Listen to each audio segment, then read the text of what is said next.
Welcome back to Entrepreneurs LGBTQ. And today our guest is Ashley Brundage, and she is for Empowering Differences. And she's going to talk about everything. Hello, Ashley. How are you? Hey, good to be here. Thanks so much for having me. I'm Eh, doing fantastically good. yes. How is the time? How is the time now in Tampa? It's nice and warm. As usual. um yeah, we don't really ever have a winter, so it's kind of just a mixture of summer Mhm. hotter and nice and cool. And we're in the nice and cool time frame now, which is kind of a good break.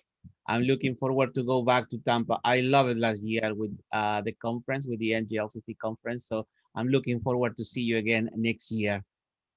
I know we're going to be back in Florida again, so that's kind Mhm. of exciting because Well, Florida's always fun to be in Florida. oh, it's really fun. It's for sure it's really fun, and we have to make plans. But today we're gonna talk about empowering differences. But I know that before to became a book, this was your project, your company.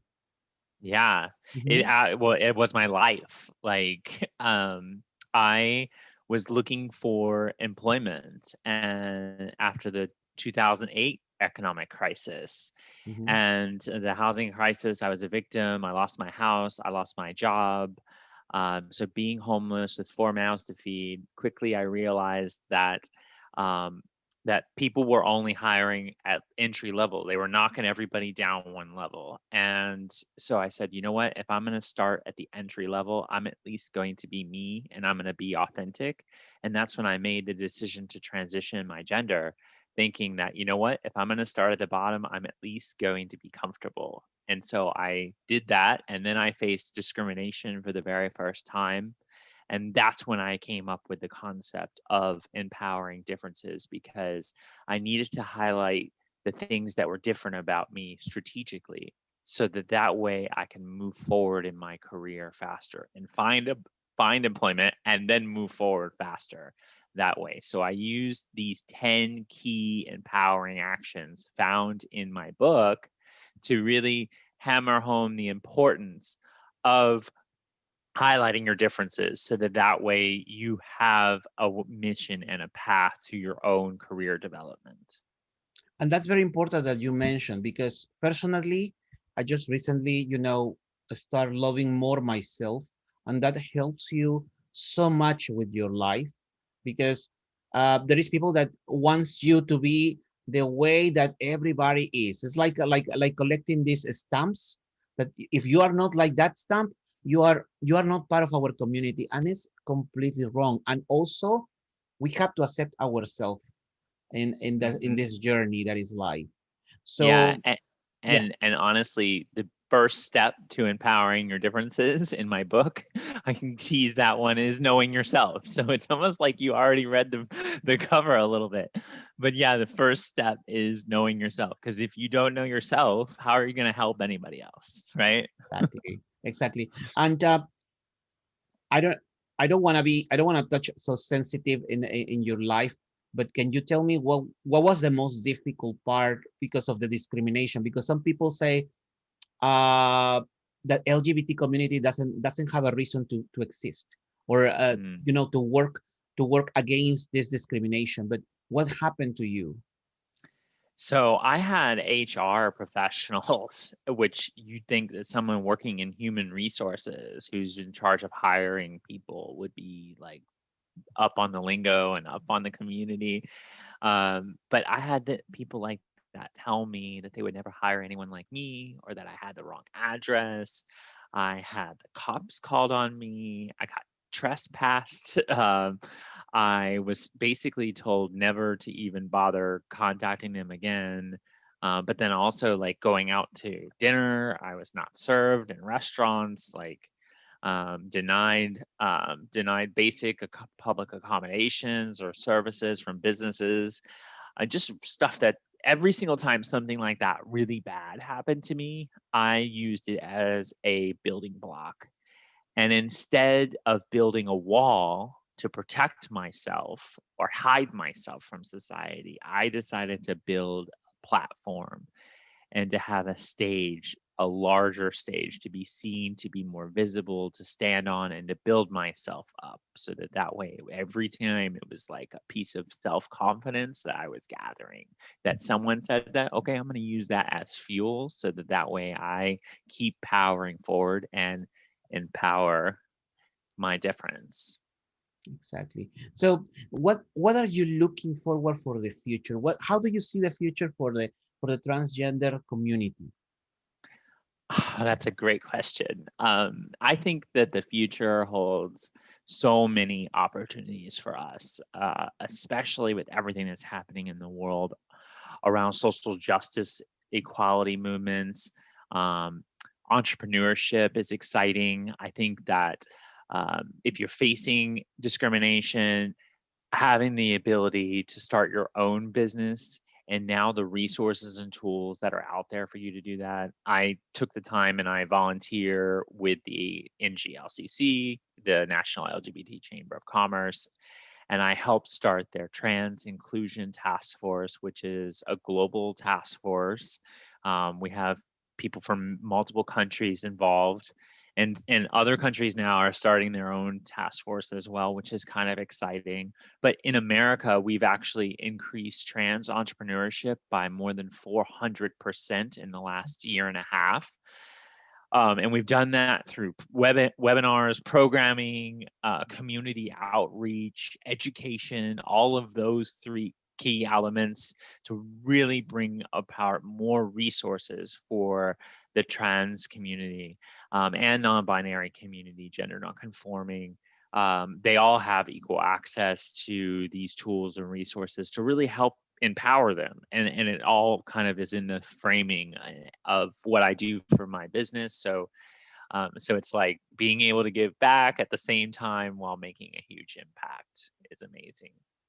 I'm so glad that you are working on this. And I know by fact, probably you know her, Ari Vera from Mexico, and she's a transgender also. She's working also. I interviewed her a few episodes ago, and also the work that you two do for the trans community, it's very important because, and well, in general, any the word discrimination in any level, it has to be removed from people from their brains, and what you are doing, it's one of the next step for the future generation. So thank you so much for doing that. My pleasure. Yeah, we have so much more we can do, but every time we do something like this and we make an impact and we measure the impact, so that that way we can come with that 400% increase statistic, it makes it so much more impactful and empowering. So about empowering differences, how is going to be the book tour? Is this gonna be virtual? I think I'm going to do a hybrid, actually. It seems like 2021 is going to be the year of the hybrid, from what I understand. So we're embracing that. On December 16th, I'm doing my first book launch event, and I'm doing that in person in Tampa because it's allowed. Mm-hmm. There's some politics there, depending on where you live, right?